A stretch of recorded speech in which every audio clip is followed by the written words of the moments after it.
Hola, què tal? A 26 de març que estem avui. Informació de servei, per variar.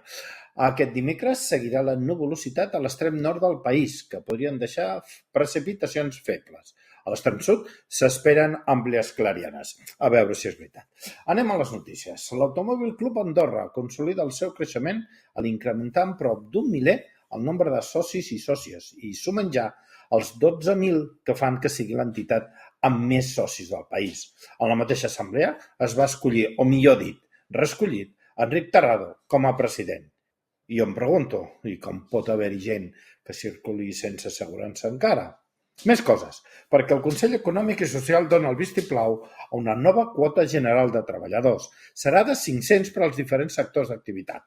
També es fixaran dues cotes pels treballadors per compte propi, una de 125 abans que entri en vigor la llei Òmnibus i una suplementària de 200 destinats a inversions estrangeres. Más madera! Acabem amb la licitació de govern a unes obres necessàries per condicionar una sala d'operacions cardiovasculars a l'Hospital Nostra Senyora de Meritxell. La intervenció permetrà disposar d'una instal·lació per la realització d'intervencions bàsiques i programades com l'implantació de marcapassos, entre d'altres. S'estima que 400 pacients anuals no hauran de desplaçar-se a l'estranger per fer-se aquest tipus d'intervencions. Però pel càncer, res de fer tractament. Ai, el Saràbia. Ho deixem aquí. Demà ens tornem a posar més i millor. Adéu.